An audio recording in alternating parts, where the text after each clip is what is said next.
lakini badala yake akawaua.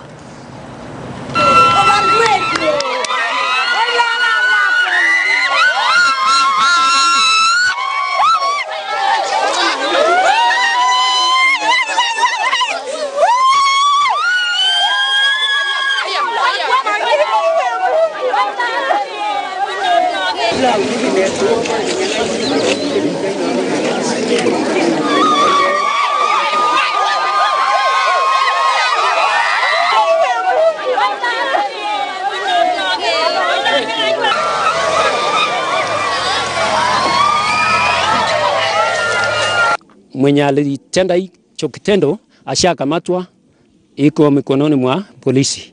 Hata wakati mmoja kuna jirani yake alimkata na kisu na baadaye huyo akatibiwa, lakini akapona. Alafu huyu jamaa huwa anafurukana na huyu bibi yake kila mara. Shauri ya pombe nini huwa anafurukana hivyo. Na leo tuliamkia mshangao kubwa kwa kuona watoto wote